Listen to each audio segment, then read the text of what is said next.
Oh, she's so big. Good evening.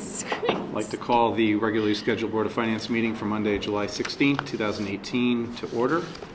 First item on the agenda is public forum. Anybody wishing to speak to the Board of Finance in public forum? Hearing none, we'll go to number 2, approve minutes of the regular meeting of June 18th, 2018. I'll move we approve the minutes as written. Okay, do I hear a second? So moved. Second. Okay, and discussion, corrections, comments. I think I had a couple, but Ken, your hand is up. Yeah, on 3-1, Mike, I wondered if you had got an answer on the question I raised about the Jones Roof project and whether Yes. that would in fact be completed this summer. Yeah, there were two. I was not able to attend. Well, I'll go into that later.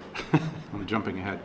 For those particular issues that were raised, the Jones roof, no issue. That was just a sample that was delivered wrong. It was not materials to the site, so they got the sample correct, and it's not holding anything up there on schedule. There was a second item also that had to do with receiving a schedule of projects that the energy performance contract is initiating or completing. I reached out for that, and there was some misunderstanding that they thought I was asking for a list of completed projects, which is not the case. There's a couple of small projects that are complete, but there's a whole list of them that need to be completed or are in the process. So that list is going to be on its way. As soon as I receive that, I will send it to the board. So that's dealing with the two questions on standing building from the last meeting minutes. There was another one on page 3, where I raised the question of whether there was an opportunity for the pension committee to research fees in similar neighboring communities, and I think Matt said that there was an RFP going out to do just that. Right here. The RFP has just been sent out. Not yet. Well, it's on the way. It's been approved by the committee and it's on its way out. We've received an awful lot of interest in it. And the existing house that we're working with now have already offered to cut fees. Not that they were exorbitant in the first place. So yes, we're looking at that. We expect to hear from 15 to 20 houses to offer their services, and of course that is one of the issues of the 14-page application that they're filling in. Okay. I have a question, and I apologize. I probably should know a little bit more how it works, but historically have we maintained an investment consultant, or is this new? Yeah. We have. Wells Fargo has been, a team within Wells Fargo has been with us for some years. The Bovona family. The Bovona family. It's got to be over 15. And they, the leader of that group just left and took 3 guys with him to go to Toronto Dominion, I believe. So, RBS, another Canadian British thing. And so the rest of the team has come in to take up the spot. They've come actually with new proposals, primarily related to fixed income. And we're examining their proposals like we will everybody else. We're treating them the same as we will anybody else. So it's wide open now. We were going to do it with whether or not these guys left. It was already in motion. We're already putting together an RFQ, a request for quote. Do we contract with them annually or biannually, or? Can I? I'm just going to stop. I'm just going to stop. We're going to talk about pension. We're still on the meeting minutes, so I'd rather just approve the meeting minutes, and then we have pension committee. We could fire away. Gotcha. Okay? Just to stay on topic here. Thanks, John. I only had one thing under old business, page 7, first paragraph, bridge. There's just a typo on the word bridge, Sawmill Road Bridge project. And that's all I had for comments. Anybody else have anything for the meeting minutes in June? Move their acceptance. Okay, all in favor? Aye. Opposed, abstain. Any abstentions? I think we were all here, so. All right, going on to correspondence. Usually we would have standing building committee. They met on Tuesday, the 10th.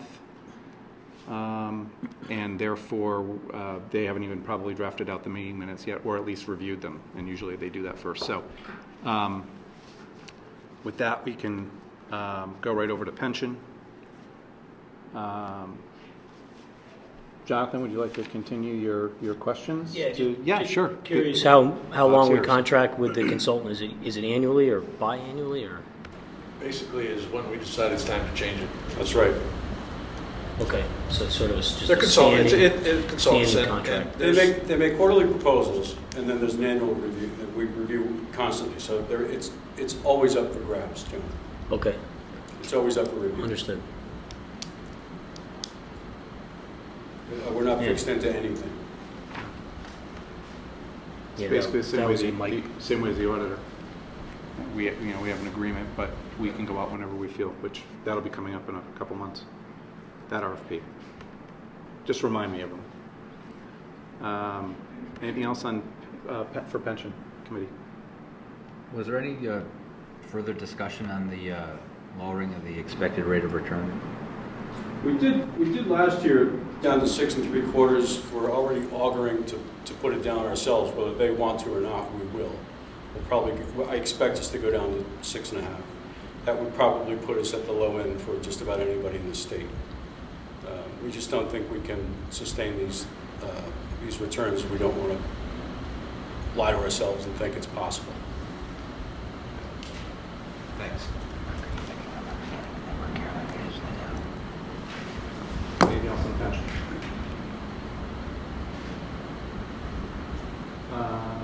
I only had one other piece of correspondence that I just wanted to share.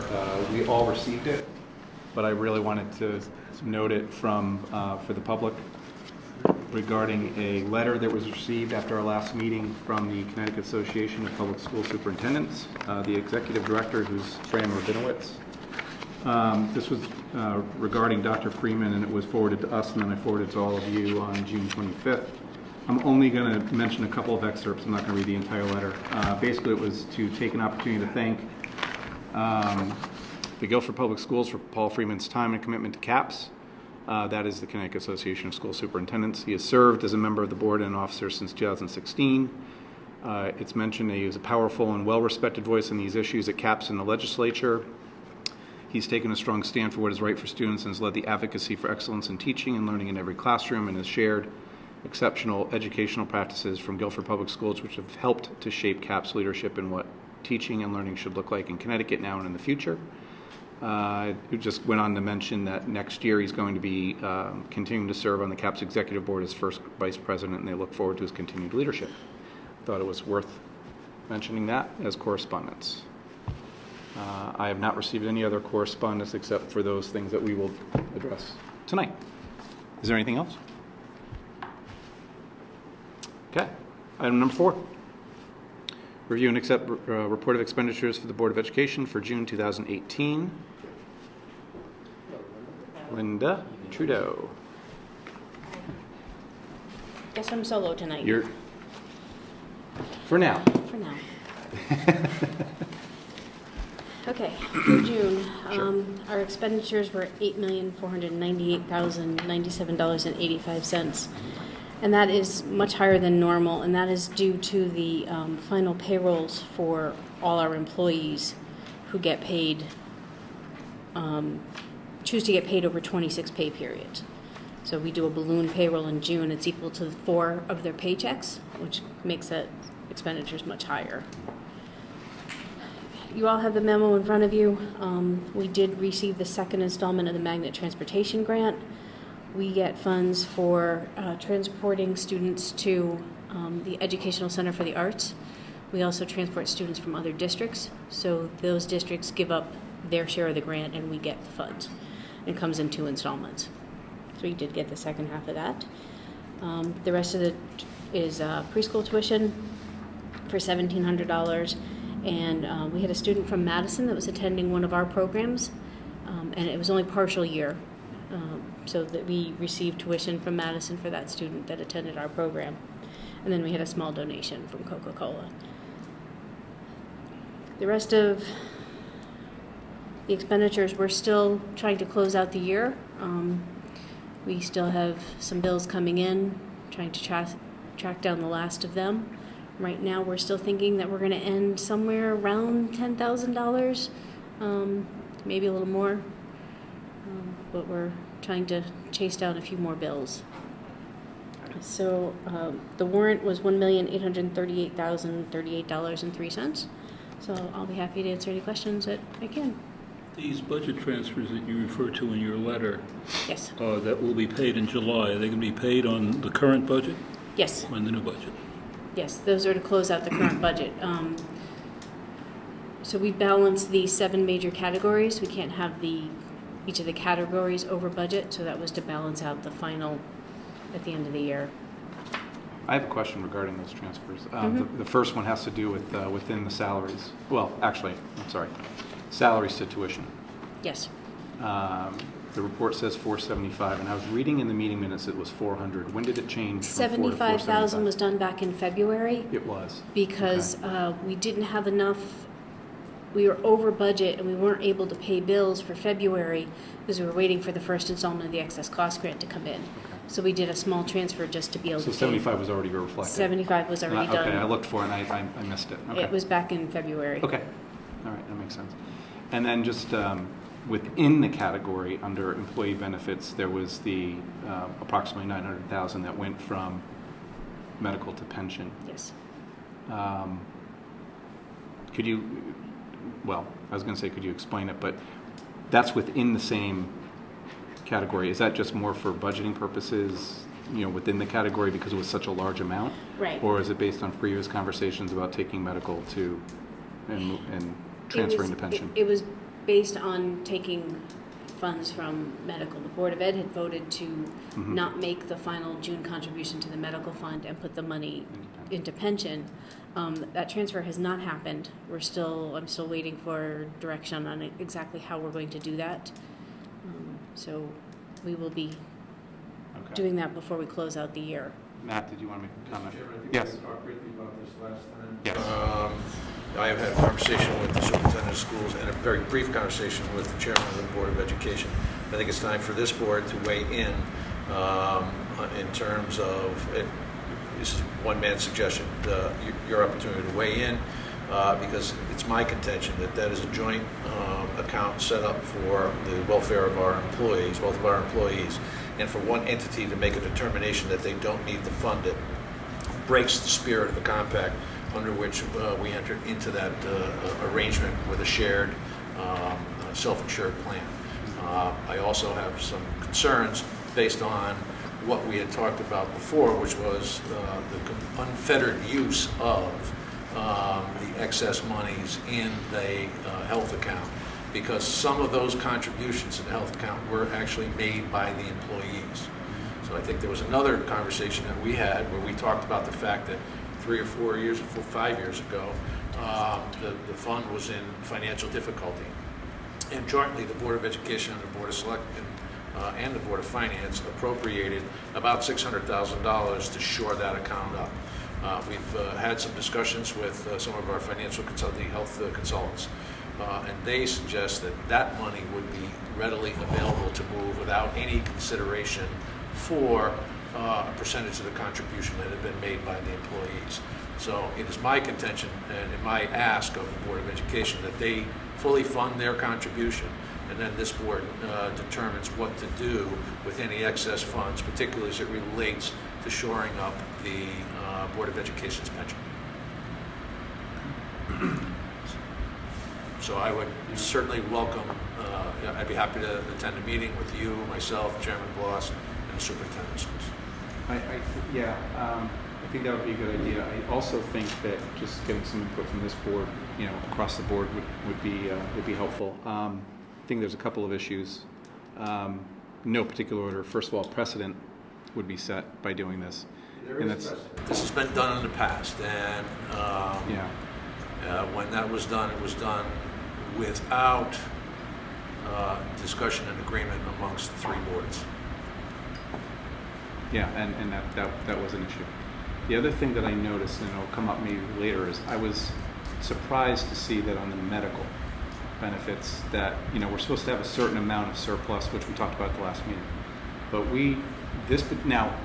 I'm going to ask questions about this later, but it seemed like we were cutting it a little bit closer this year than we had in the past years in terms of the surplus. That's because the Board of Ed hasn't made their portion, their so payment in June.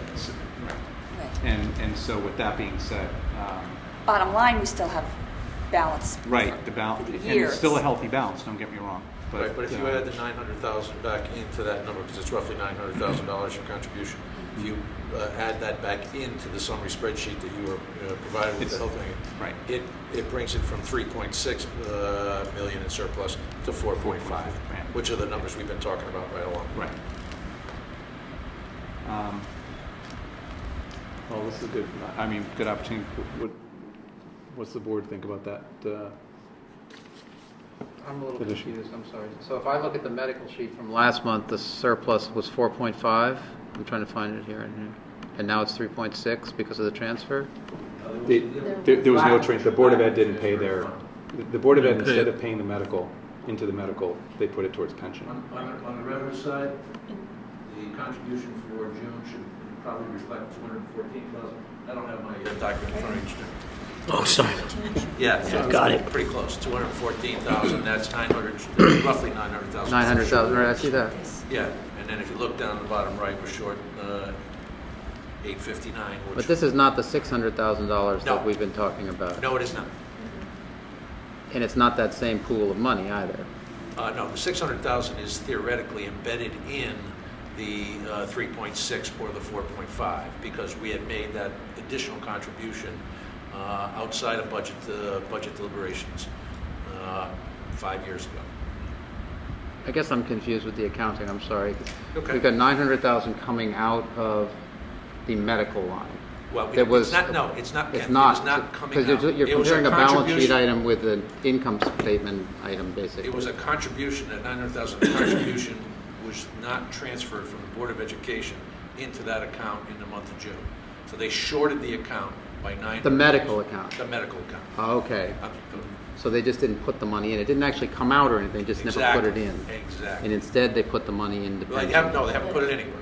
We haven't done the transfer yet because I've been waiting for The transfer shows here, but an agreement of. Okay, so that's just a marker, basically. Okay. Exactly. Yeah, that's it. Okay. So I guess I'll comment next. I think we've sort of been discussing the possibility of using some of the medical surplus to shore up pension on both the town side as well as the school side. So in a way, the school has sort of taken the jump on that and gone ahead and done that. Well, they've expressed the commitment to do that for the past several months, and it's not surprising. I'm just not as comfortable with the methodology they have elected to utilize.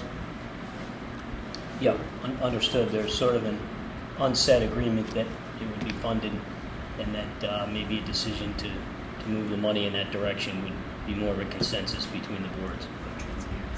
Okay, Yeah, understood. Again, it goes. I think I'm kind of framing the discussion really. Yeah, it goes to a level of transparency that I think we need to be cognizant of. It was in my mind's eye, there's a right way to do it, and there's a different way to do it. So if this is going to be done, it should be done with the agreement of the boards and then basically approved by the Board of Finance. Right, Well, and then the board, and then the Board of Education, if 900, I'm not sure how much you guys were anticipating putting towards the pension. If it was all 900,000. You guys would, have the option based on what they come up with for a surplus at the end of their fiscal year of applying some of that money. I think last year you guys threw 25,000 to the pension on your excess amount, which is certainly something you guys. There was, but correct me if I'm wrong. There was also over a period of time that the Board of Education was going to get up to the percentage. Correct the arc. That's right. Over, I think it was 8 to 10, maybe as long as even 15 years. But there was a certain period of time that there was going to be the Board of Education contributing to that, and it was a plan. So this is getting quite a head start on it, which is, although a good idea, it's also, as Mary Jane said, and as you're alluding to, it's also should go through a process of approval and should be more public, more transparent. Yeah. These kind of discussions in light of the discussion we just had of reducing our anticipated return from 6.75 down to 6.5. That's going to put more pressure on the town's contribution and for us to stick to the actuarial recommended levels. This is beyond our remit, but Matt brought it before the pension committee for our opinion anyway. And there were a number of opinions that came out, of course, and it was, one went to precedent. And if you look at one group that's willfully underfunding and then look to outside funds, another group of money to make that all right, what kind of precedent, where are we headed? So, we expressed our concern, but then Matt explained that this wouldn't be coming out of the rainy day to the general funding. This would be out of the contributions from employees. 15% of it more than covered the amount that was being sought. Still, we expressed our desire for transparency and procedure, and that everybody had all hands around the table. So we were pleased to be asked. It's beyond our remit, but we gave our opinion. Thank you. Thank you. It's really a matter of process, and I do understand. I understand where you're coming from, where the money's going to a certain location based on the decisions that have already been made, and then we can look at that and then make a decision once everything is where it needs to be in the medical.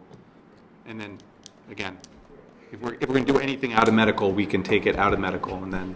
The backdrop against which this decision can be made. The Board of Education, as my father was fond of telling me many years ago, once they get the money, they can spend it any way they want, including taking the administration on vacation, which is that was my father's joke. But the fact of the matter is once we appropriate the money to them, they can make those decisions independently on where they move that money. I think you mentioned earlier. Well, that's exactly what they're doing. No, but a portion of the medical is contributions from the employees. So does that? No, this is just This is their just portion. the Board of Ed, we're not talking employee money. Okay. There should be two income lines there, right? Yeah, right. Or columns, I'm sorry. I'm sorry. So, one of the primary concerns is the allocation of the of the contributions from the town side versus the Board of Ed side, correct? When we talk about the surpluses that exist and using the money for those. We've never really gotten to that level, which is good. We've looked at that pot of money as a collective pot of money for both entities. We only recently started talking about the application or the use of some of those funds. So there's no contention about our portion, their portion. We talked about that $600,000 being a pocket of money that we could use for you guys have the discretion to use. So I don't think there's an issue on that side. So just to be clear, the balance of the money then is jump off? Yes. Okay. That's So last month, in looking at this report from last month, the projected surplus was 865, and this month it's down to 106. Right. And that's due to this $900,000 transfer that just took place. But in that projection, that includes both Board of Ed and town people. So, correct me if I'm wrong, the Board of Ed has, one could argue, usurped or taken control of monies that really affects the town side as well. And from the contribution levels you see here, though, the Board of Education has the lion's share of the contributions, which would suggest that they should be entitled to a lion's share of the surplus. So they basically just took, to simplify everything, they took $900,000 of the surplus money and used it. I haven't and are planning to apply to. Or they're contemplating. Okay. It's simply a shift. Okay. Yeah. Sorry. I get it.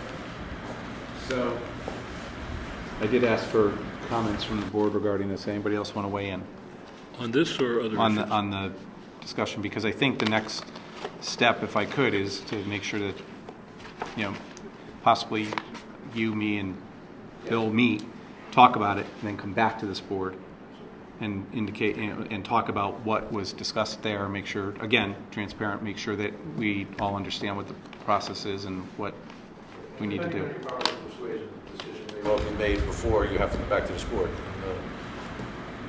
And the 900 gets them to what funding level? Is this?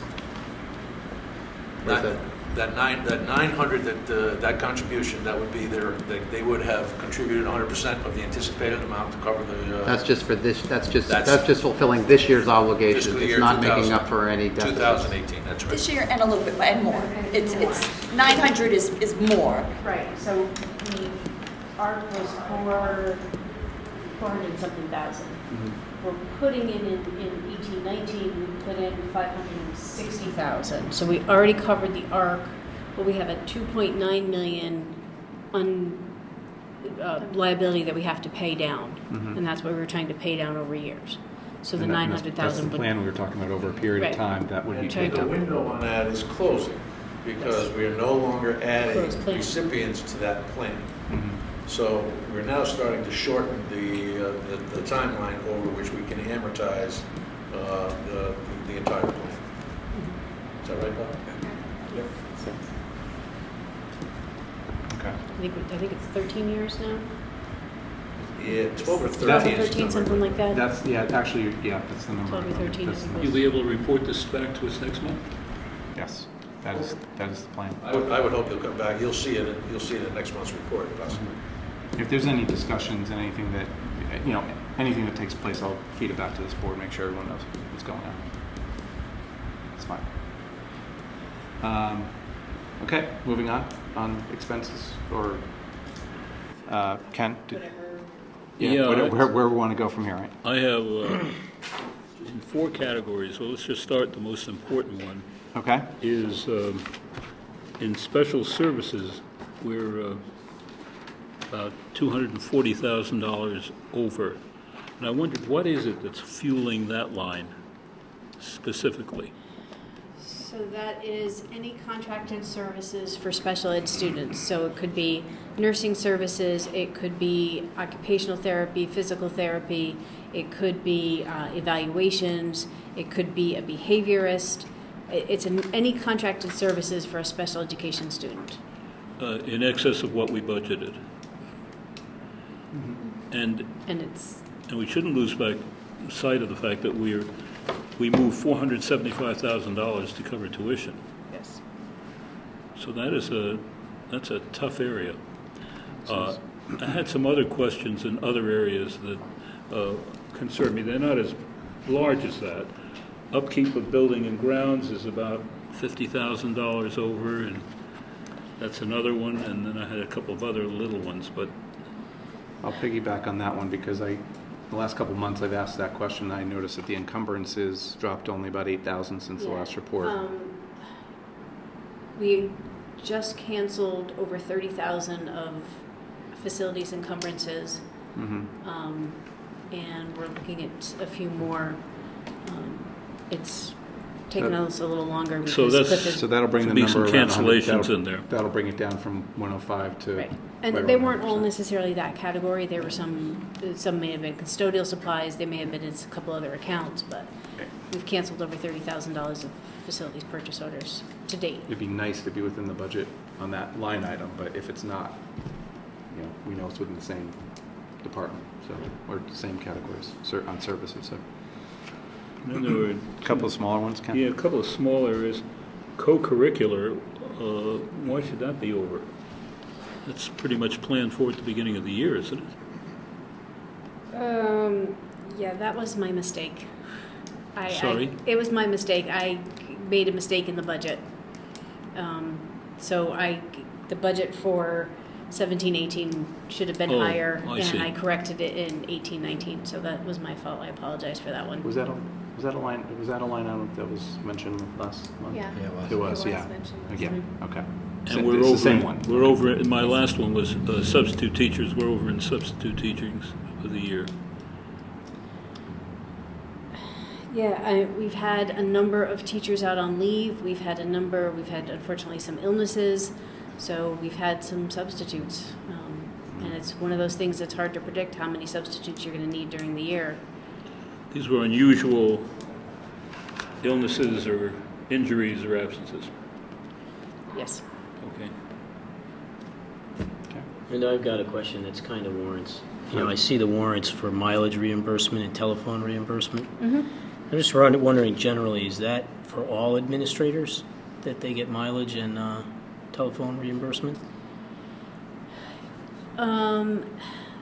If they travel between buildings, they can put in for mileage. If they travel to a conference, they can put in for mileage. All administrators can submit up to $50 a month for a cell phone because they're required to carry a cell phone and have it be accessible 24/7. Not every principal or administrator puts in for it. Has anyone actually issued a telephone? The only ones that are issued a telephone is facilities and maintenance. Okay. There's a Verizon bill, I believe it is, on the warrant for cell phones for the maintenance and facilities and the technology director. All right. I was just curious how all that worked. Thank you. Quick one on the warrants. It's near the end of all the warrants. I think it's on the second to last page. It just says, I'm assuming, it's a couple of small amounts, but it says Guilford White House. Is that White House Florist? Yes. I'm assuming, okay. Yeah, they flowers Because it just says awards nights, and I'm thinking, okay, it's probably bouquets or something like yeah, that. it's But flowers for awards night. yeah, that's all I had on warrants. Anybody else have anything on warrants? Ken, did you? Yeah, I had two. Two? Okay. Just keep being surprised by some of these $20,000 monthly warrants. I see two cases of this on page 7 and on page 9 for 1 month, for the month of May in both cases, one tuition. And it seems to be so far out of kilter to the neighboring invoices, which are more like, I mean, they're still high, but more like $5,000 to $7,000 to $8,000. But yet this one So thing stands out. It could be a difference between a day program and a residential program. That facility has both day and residential. On They page split- 7. They split their bill between billing us for the residential and for the day program. And sometimes they split out billing us for other services that a student receives. So we put it all to tuition, so we don't specify whether it's the residential piece, the tuition piece, or services. But that really is probably all, it's one student, even though it's listed on here twice. It's just two separate invoices. I see, even though it's one. There's one. That would go for the second one, too, Yeah. on page 9, right? You describe what this annuity payment is on page 11? $106,000. So, Board of Ed annual annuity for the year. Yes, so by contract,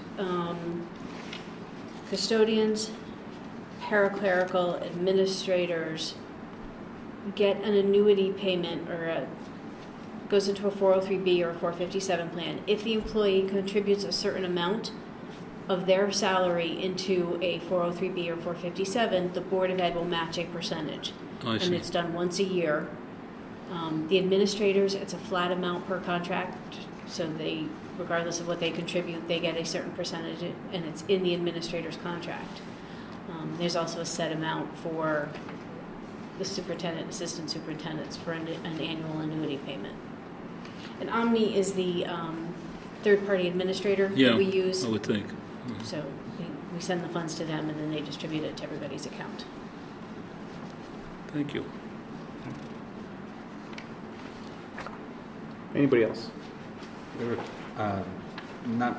Just through the warrants, there's the 2 payments for the leak septic pump outs. Any updates on that project? Back to my notes on that one. The Standing Building Committee reviewed it at their last meeting, and they hope that the bid was going out this week. And they hope to have it done before school starts.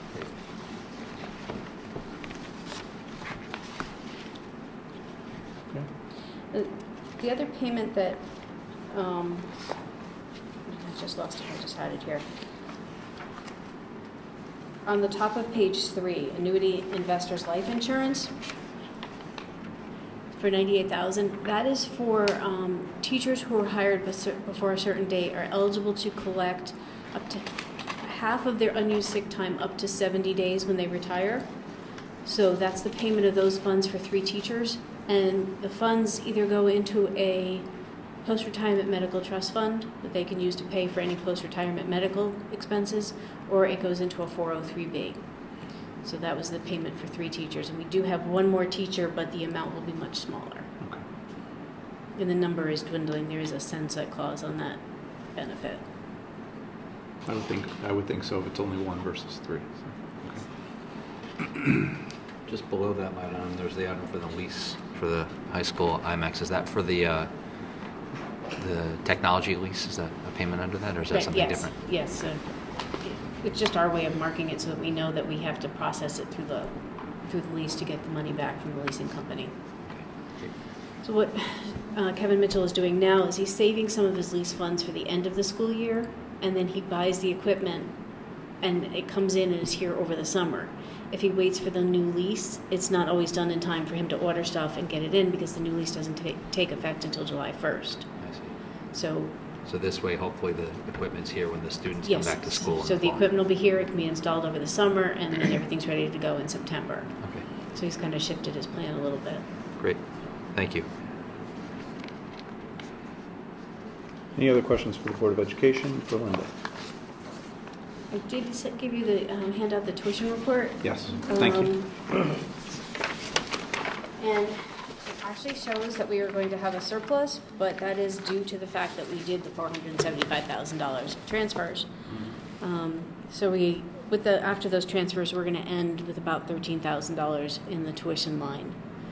We've looked at where we are for next year, and we look like we're in pretty good shape. What we had budgeted for 1 student more than the student's not going to be here. So we already know we have 1 student less than what was budgeted. We also have a higher contingency amount. We only had $100,000 in this year. Next year it's $250,000 because $100,000 could barely cover 1 student. So tuition with the transfer. That's fine. Do we expect to have the Madison and Old Saybrook students coming back next year? Or? Not the Madison one.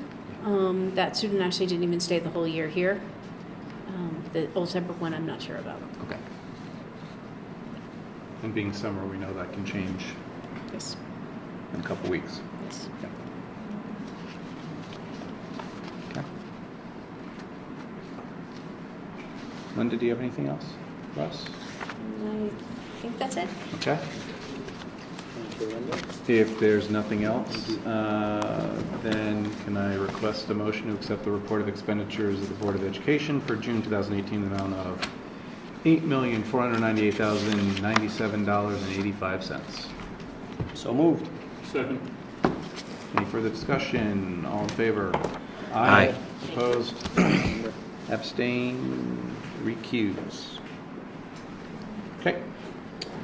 Item 5, review and approve expenditures for the town government for June 2018.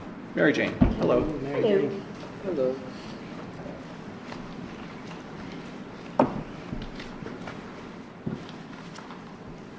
Where would you like to start? Wherever expenses, I guess. I'd just like to say that in your packets, obviously, are the preliminary June reports. These next month, I will be reporting again on the unaudited June final reports as we have in other years. Between now and then, we have additional revenues and expenses that need to be applied to last fiscal year. In addition, there are a number of grant offsets which have not yet been posted, specifically Park and Rec, Youth and Family Services, and the Fire Department. So those expenditure numbers will be reduced by those grants. I just wanted to make that statement before we started. Okay. Yeah, next month we'll start getting, we'll have 2 sets to look at, right? Correct. Yeah. And I'll also note that this would normally be the month that I would provide quarterly capital statements. Yes. I chose to hold off on those until next month so we can just do final ones. I did include Long Hill Road. That project is substantially complete, so I did include just that one report since it was asked for. But next month along with the final June, I will present the capital for June as well. Okay. Okay?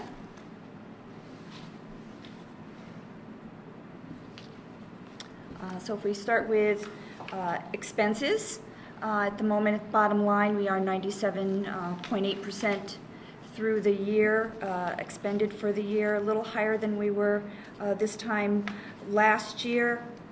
We still do have a number of outstanding purchase orders, which we are looking to either close out or determine that they'll be carried forward into next year, particularly capital. Sometimes a lot of the capital items are carried into the next year.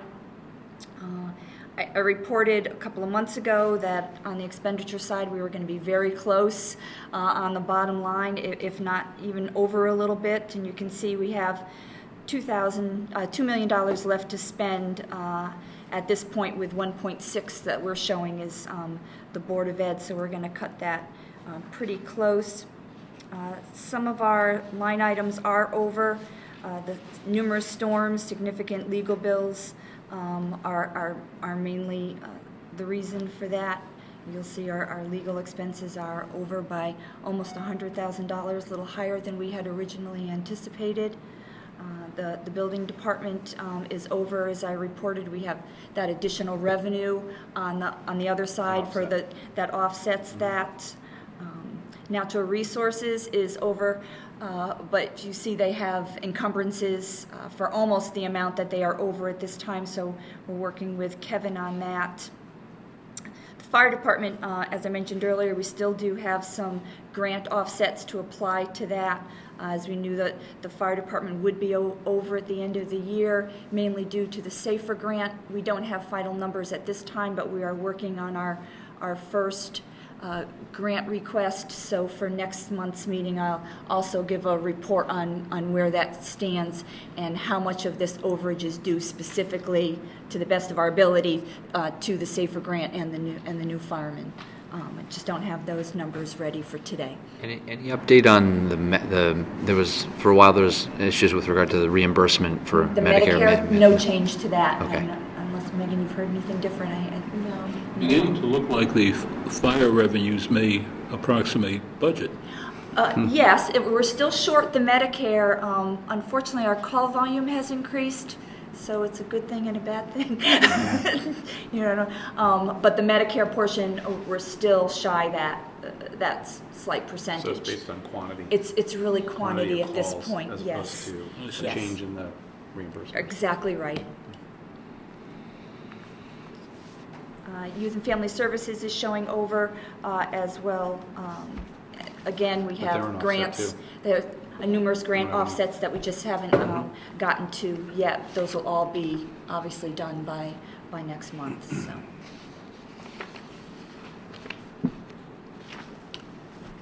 Anybody have any questions on expenditures? You answered all mine. I don't have any. I had something on engineering, if I could find it. Go ahead. If you find it. If I find it. I'm looking to see if I have anything else. I don't. I'm curious a little bit about the legal costs. Are these sort of one-time costs, or are we going to see this again next year? I believe a significant amount of them are one-time costs. We had numerous labor negotiations. We've had some other significant legal costs. Maybe assessment appeals, too? I'm not sure. Labor falls into a couple of buckets. First and foremost is going to be contract negotiations. As you may recall, when this budget was formulated, they had anticipated wrapping up the firefighters' negotiations prior to the start of the 2018 fiscal year. 2018 fiscal year. That didn't happen. We just settled that contract in May, so it extended for basically a year longer than we thought it was. And I may have mentioned this at the last meeting. Every time that there is a proposal or a counter proposal made by the union related to long-term benefits, post-employment benefits or health benefits, dropping retirement ages, etc., we utilize the services of our actuarial, Millman, and those are not inexpensive exercises every time we have to go back and get the longer-term impact. Just an example, one of the proposals that the fire department, the union had come to us with was an adjustment on reducing the retirement age. And the impact to our pension would have been about $6 million over a period of time. So it's important for us to get that kind of backup material. We also negotiated within a reasonable window the smaller union, the communications department, UPSA, whatever I can't remember the name of that union. And the other labor is, as we had talked about, there is some related to personnel, labor related to personnel performance, and some investigations related to some activities. So I won't go any further on camera with that. And it is anticipated that those legal fees will not, but the ones related to contract negotiations, they're not going to be impactful this year, because I think we have every major contract settled for at least 2 years at this point. Okay. So that shouldn't be there. However, as we talked about during budget season, what we will see, we saw as an uptick in our anticipated legal costs for appeals. Yes. Thank you. Yeah, good rundown. Do we know, police department, have they hired more folks? Or what? It seems to be a cyclical, continuing cyclical arrangement over there. They are down 1 or 2 at this point. Okay, holding on to them sometimes is difficult. They move along to, and this is there's some contention that some of them move along because they're going to communities who still have a defined pension plan. Although those are becoming rarer and rarer. Most of those are in the major urban areas. They're getting there while they still can. Yes. Yep.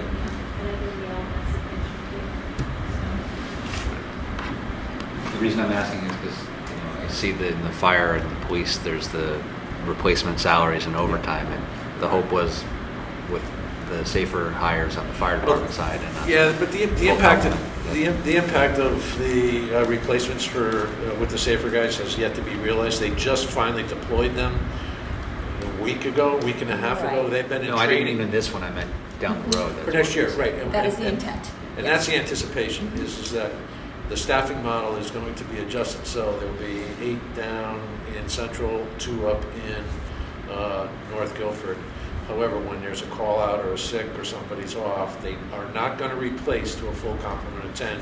They will move bodies in between.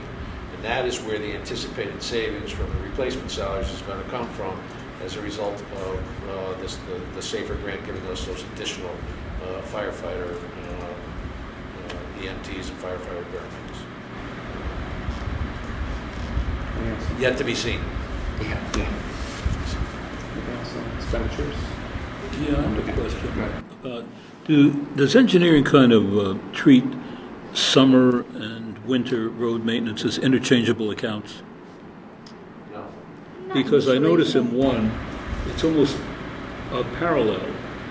In the recap of the year, the winter is over, Right. and summer is under by almost the same amount. Go ahead. Go ahead. It's probably part coincidence and partly that the department heads do try to stay within their appropriation. So if they do have, because of the winter, that they had exorbitant expenses in one line item, they would try to make that up in other In line the summer, items. Correct. perhaps, yeah. So It's almost they borrowed. An internal borrowing. There's not necessarily a direct correlation, because summer road maintenance is traditionally charged off to the beginning of a fiscal year. Winter road maintenance, it's not the tail end. They don't wait until see what happens in the winter to determine how much they do in the summer. There is a modicum of that, but the bulk of the summer maintenance is usually spent July 1 through August. And it's pretty Look like a swap. static too. What they know. But there is movement. There is, Yeah. managing a budget requires some compromises. Okay. Warrants? So one other quick question. Wanted to hit Ryan first. Go ahead. You can go ahead. On the human services, there's that $1,000 that keeps hanging on. I have written to the chairman of that board a couple of times asking them to. Take our money? Yeah. Yeah. Yeah. So, Okay. All right, well. Somebody could use it, I'm sure. I know I'm not going to cut them a check if they're not going to ask for it. That's right. So, but I have written to the chairman Okay, twice at least thanks. over the last couple of months. Revenue? We touched on it, but there were a couple of things I saw. Maybe I'll just bring them up. That's great. You want to just ask the question? Well, we talked about building being up. That was an offset. Mm-hmm. Youth and Family Services was up. Fire, Mr. Gammer mentioned, as far as that's kind of caught up, but why?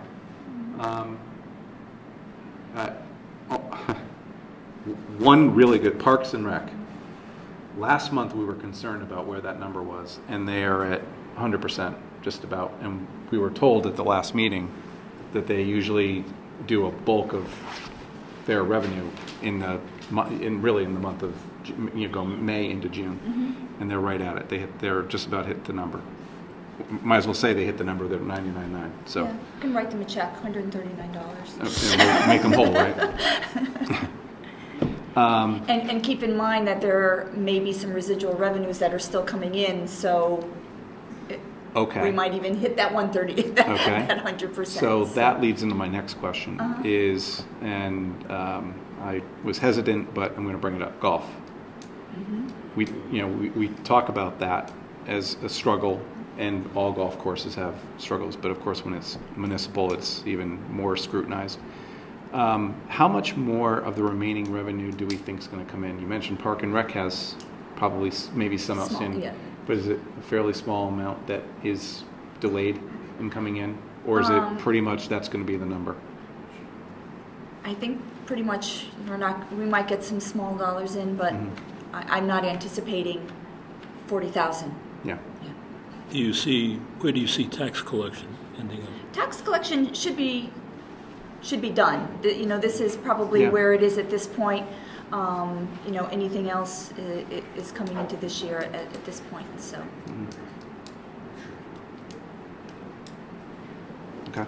So I'd just like to note, a couple months ago I mentioned that we might be about 600,000 surplus made up mainly by revenue, and that's just about where we are.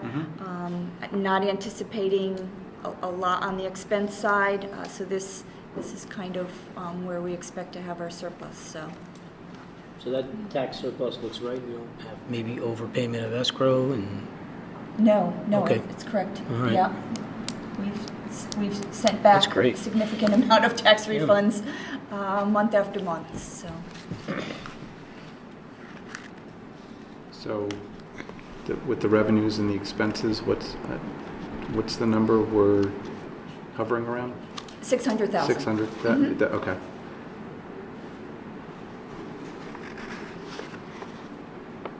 Give or take, like I said, we have grant offsets to put in here, and, Right. so expect a little bit more revenue, maybe a few more expenditures, but somewhere in that $600,000 range. Okay.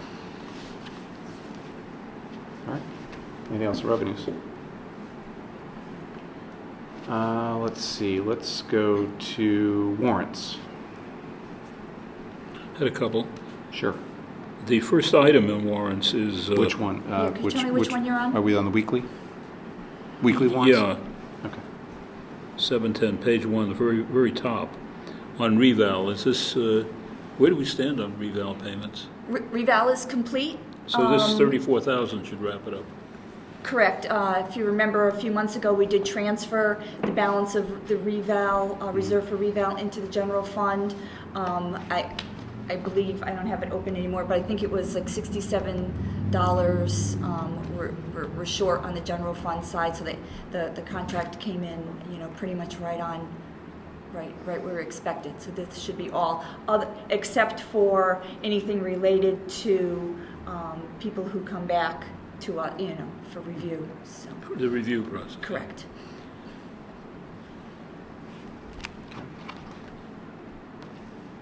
And what is that vehicle for Park and Rec, the $11,000 vehicle. Where are you? Page 7. And we bought an aerator, is that it? Is that Red the X and aerator Vertiquake. watched on the meetings? That's the aerator. 11.5. Yes, that's the aerator. Okay. Yep. I just haven't seen my notes, but I knew we bought an aerator. Everyone's got a Vertiquake, right? I had to look that up too, to be sure. Anything else on weeklies, warrants, special fund warrant? Yeah, I Actually, had a general question on that, on the special funds. I noticed that we do have a special fund on affordable housing. I want to ask the first selectman about this. We have a grant on affordable housing, and what's our plan beyond receiving the grant and doing some research? What is the plan right We've now? engaged a firm, Patrick Quinn, architectural firm out of New Haven, who was conducting the feasibility study of building affordable housing units on the Woodruff property. Woodruff That's property. an active engagement at this point. This is the second of 2 grants we received on this initiative. The first grant was also a $25,000 grant, which helped us to identify several parcels, a couple of different parcels, and make a recommendation on which was perhaps the most advantageous parcel. And now Patrick is actually doing a feasibility study for that specific site in terms of what the various capacities are, what the options are on that site. We should probably, Sandy reported out this morning, there will be some preliminary work, and they're going to present some preliminary work. Yeah. Public hearing. That's right. So,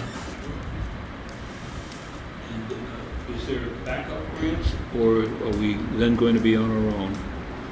no, these If we proposals proceed with a would- project. These will go, they'll go out to bid a proposal for developers to come in utilizing that land, and they bear all the responsibility. And there'll be a variety of models. We anticipate there'll be a variety of models, including some where it's developer-owned, others where it would be family-owned units, individual units.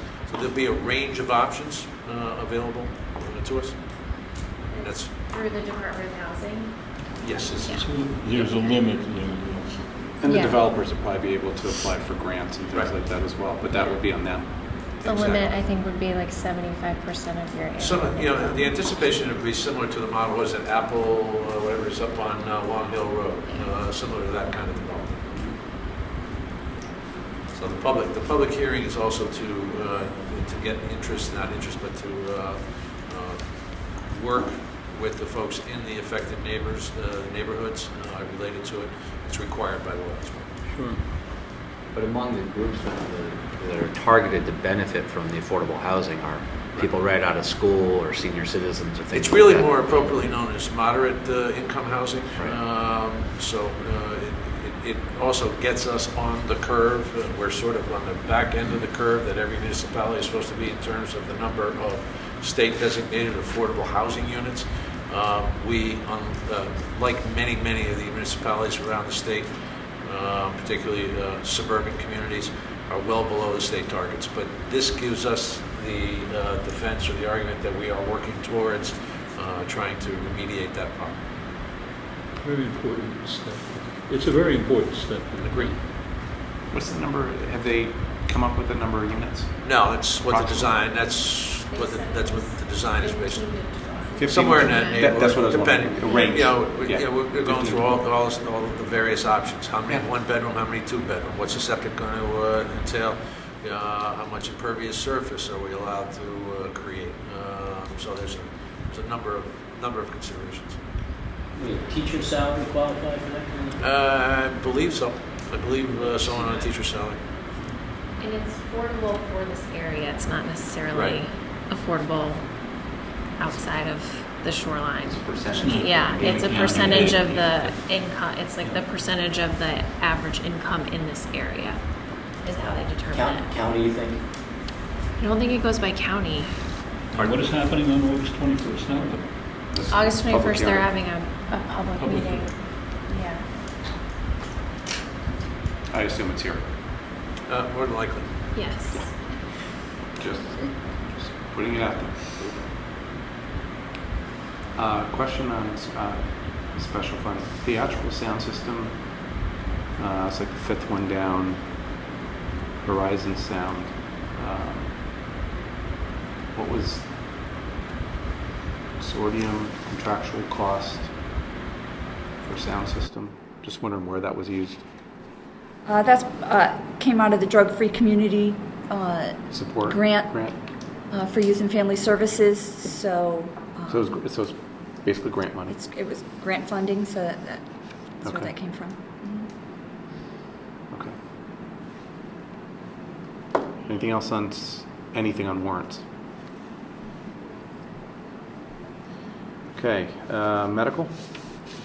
I'm not sure what else we want to talk about. Yeah. Medical. I think we beat that one up pretty good. Exhausted that possibility of error. But I'll give my normal report. So June, slightly higher than May on claims, but still relatively low, bringing our total expenditures for claim expenditures to 11.4 this year. Our catastrophic claims, as always, are a month behind, but we did. We have overexpended our ISL by 122,000 with one more month yet to go. So that turned out to be the right decision. Down in revenue, I think we've talked about that enough this evening. Unless you have any questions, based on where the fund stands today and how it's been funded, we have an estimated fund balance of 3.6. No, I just know that you had reached out to us regarding the medical benefits catastrophic claims. So earlier, before this meeting, earlier in July. So, and I had shared that with the board. Just making sure we're in the loop on the fact that we made the right decision on that. So. I have nothing else on medical. Anybody else?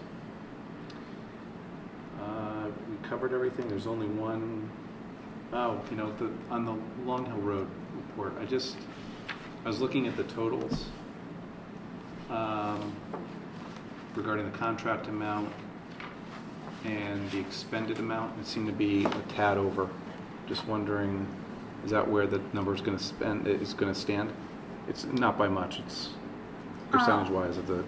Right. Well, we do have contingency yet to pay out and final inspection numbers. The demand deposits kind of comes back to us, so that becomes a wash. But so it's kind of where we are today. I will note that it took us a while, but the design revenue, most of the design revenue came in. That's been zero up till now. So we've been working hard on getting that. If you remember, it was purely a personnel issue on the state side that they weren't getting to our paperwork. There's nothing we did incorrectly or didn't follow through on our end. It was purely a staffing issue, and I finally got through most of it. We are still working through the balance, trying to get that from design, but So I was about- happy to get the 400,000. Right. Better to get the 400 and have the 78 sitting there instead of getting the 78 and having the 400 sitting there waiting to come in. So, So we have about 363,000 left on the grant from the granted receipt. Okay. Anybody else for expenditure and anything for town government? Mary Jane, anything for us? Anything else? All good? specific questions? Okay. With that, hear a motion to approve the report of expenditures of the town for June 2018 in the amount of $2,552,201. So moved. Second? Okay. Any further discussion? All in favor? Aye. Opposed? Abstentions, recusals? Okay. Committee reports. Building permits. The one thing I noted, I always bring this up, but it's on the agenda, so I feel obligated that I have to bring it up. But the number we had this year, 21, is the average of what we had in the last 8 years. We hit the average. So it's fluctuated, but when you look from 2008-9 all the way down, we're basically right at the average we've had the last. New so it's building. consistent, very consistent. New building permits. Building. Yeah. 21. Veronica is not here tonight to report. I don't know if there's anything to report on the committee, building permit fee committee. We got it this morning's Board of Oh, Selectmen we did? meeting. Okay. They have expanded their charge to look at, and this is based on the recommendation from the fire department, the fire commission, fire department, to look at starting to charge for the fire department's inspection fees as part of the building permits, which we do not do at this point, but every other community does. The subcommittee has compiled a pretty significant compendium of data on how our other communities are doing. The methodology is where we really stand out. We have a flat price for various permits. All the surrounding communities and most of the comparator communities throughout the state, from a socioeconomic perspective, they use a value of the project as the basis for establishing the fees. It's a pick for an argument $25 for the first $1,000, and then there's a drop off. This is just an example. $15 or $20 for each additional $1,000 in expenditures. So there are two things here. One is a change in the methodology, or a change to the price structure that we have here. It was my hope that they looked at the methodology so it would be more in line with other communities. I had the opportunity to talk to a builder in town who actually had cornered me. I think it was in the post office, and said to me, we're missing it. You guys are missing a big revenue opportunity. And fortunately, we had already started this initiative, so I let him know. I said, well, can you size it? He says, yeah. The same project in Guilford costs half to a third of the price for building permits as it does anywhere else. My answer to him was, well, for a good number of years, we didn't want to be seen as not, we wanted to be seen as business friendly, not deterring. The contractor, who was married to a prominent Republican, said to me, it doesn't matter to the builders, it's not business friendly because those fees all get passed along to the contractee. Right. If that is in fact the case, that we are, let's say we are, we're missing out on a third or half of the revenues. We are at $350,000 a year, I think, for our building permits. Imagine being able to double that. It's a good exercise. It is. Yeah. Okay. Old business. I had one item. I don't know what yours. My item was, and I thought it might come up at some point tonight, was the status of the turf field at the high school. Status of turf field. We're trying to schedule a follow-up call with just internal resources and Castle Booze. We've received back some of the findings from the testing we did on the materials and et cetera, the test lab that they had utilized. At this point, I'm not going to speculate as to what those test results suggest, because there is no doubt in my mind that we will be in litigation at some point or another. The 5 contractors who are involved in this can't seem to agree. Doesn't surprise you? No surprise. No surprise. Starting from the engineering firm to the manufacturer of the shock pad, to the company that was contracted to install it, to the turf manufacturer, to the infill manufacturer. All of them they're doing a lot of this. Is our research complete? No.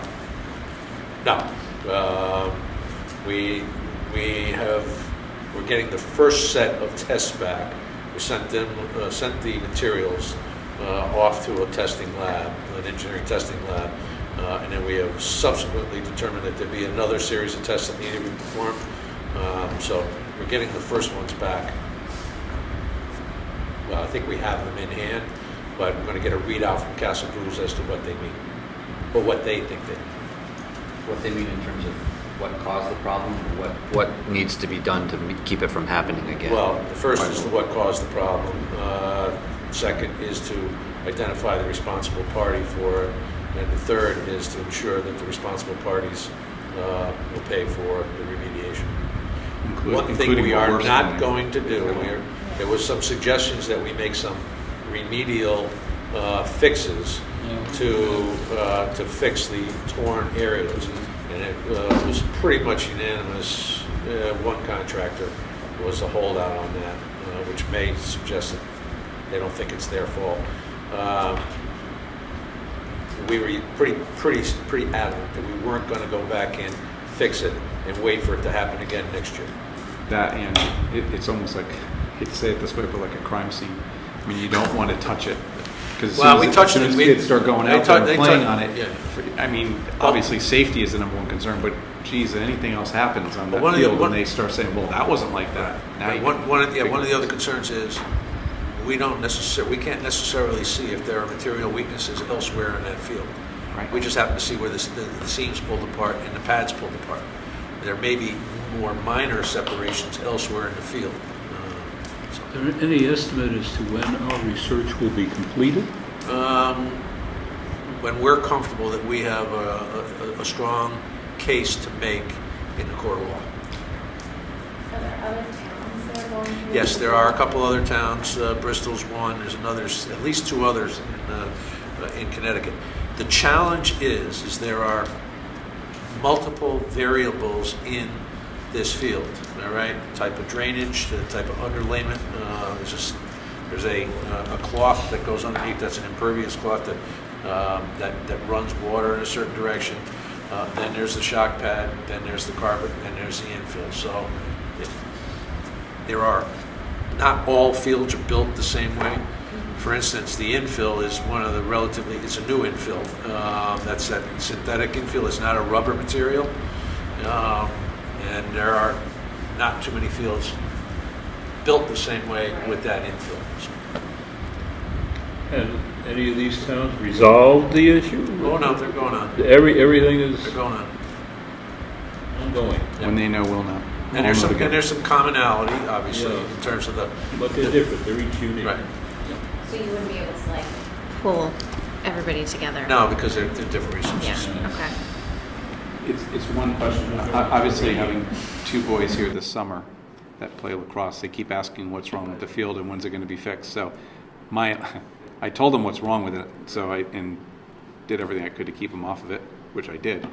But do they have any idea when, timing-wise, it might? Could it be by fall? We've alerted the Board of Education that those fields will not be available for play this fall. This fall. Okay. So I at this point, without a resolution, I didn't think it was.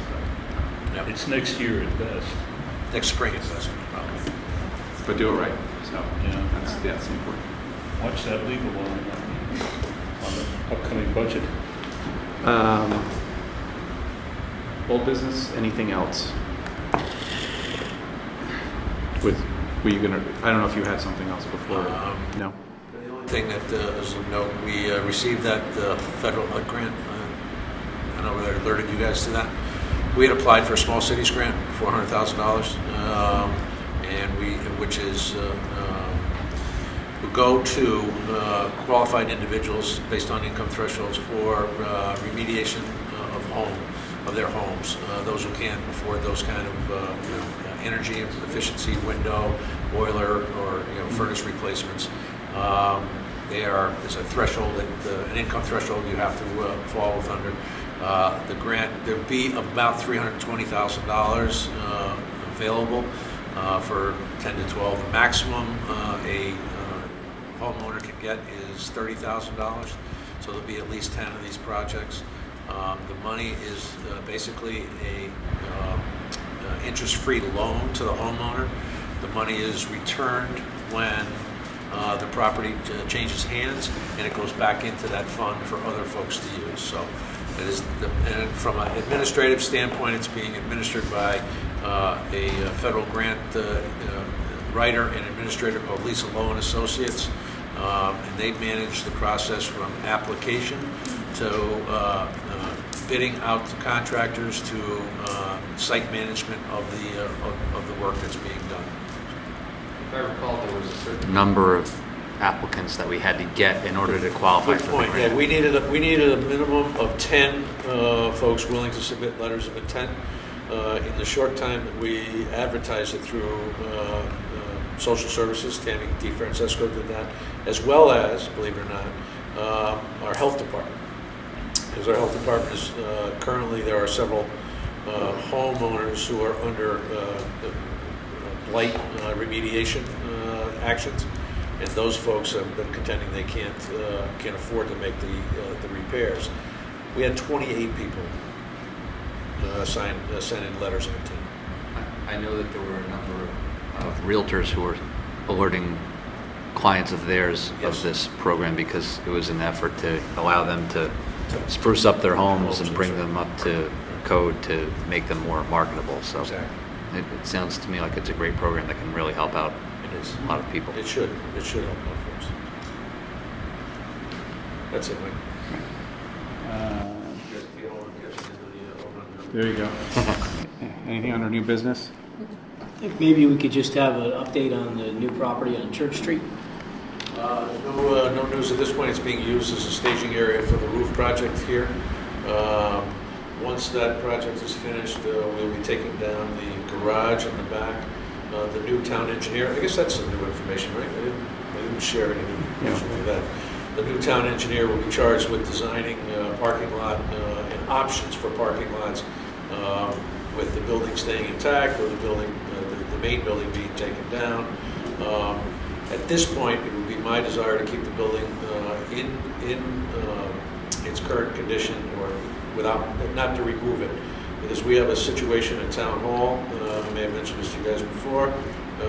We've had a line item for carpet replacement for 4 years.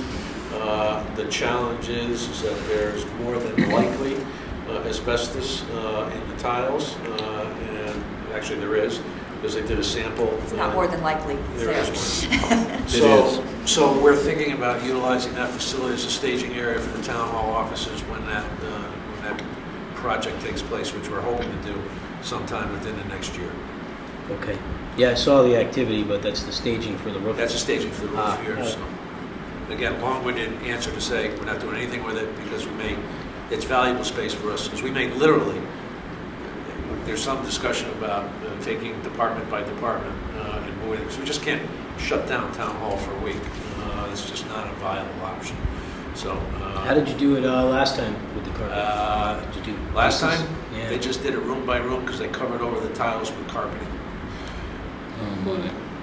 And we have employees who work in there that should not be subject to that for much And longer. as soon as that carpet comes up, spray tile with it. Yeah. That's the problem. Yep. Yeah, I have no idea how old that carpet is. It's got to be 15 years old. It was done when I was still there, and I've been out of the board of ed for 17 years. Okay, here's an answer.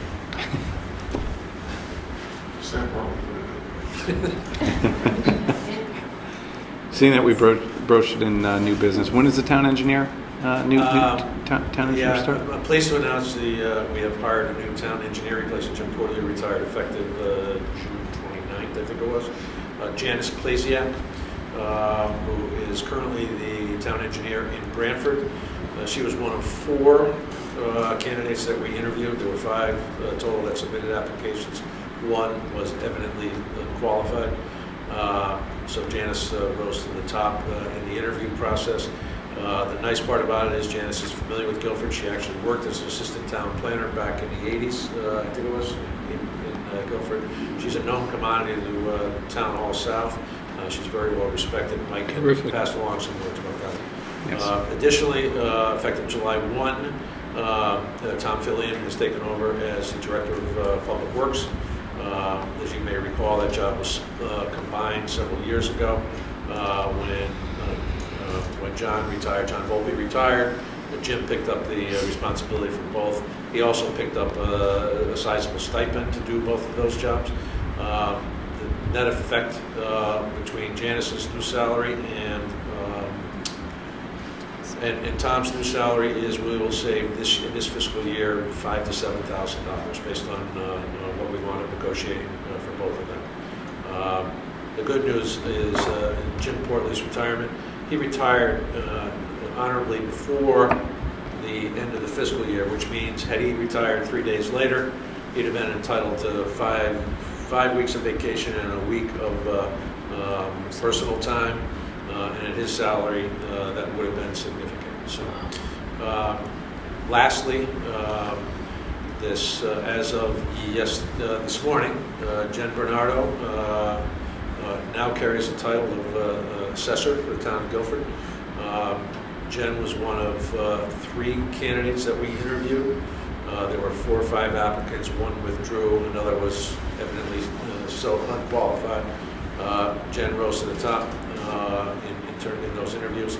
So it's pleasing to me that 2 of those 3 vacancies were filled by internal resources, which from a morale standpoint and a personnel standpoint, it shows upward mobility and the opportunity to succeed. Those jobs don't come up too often, so I'm thrilled to what's that? You may not know that Jen was our assistant assessor, Jen Bernardo was so assistant. I don't know if everybody knew that. And I've had some significant conversations with all 3 of those, and they are clearly on the same page as I am relative to the expectations of providing exceptional customer service no matter what the occasion. It's great. Thank you. Busy summer at the town hall. Preparing for the next fiscal year, so it's great. Well, we're in it. Yeah. We're not preparing. We're Well, in it. yeah. True. Auditors are here this week, That's right. right into it. Yeah, they were. Very busy at town hall. Boy, I don't know. Anything else new? I don't think so. Anything public forum? Okay. With that, I'll entertain a motion to adjourn. So moved. Second? All in favor? Aye. Aye. Thank you.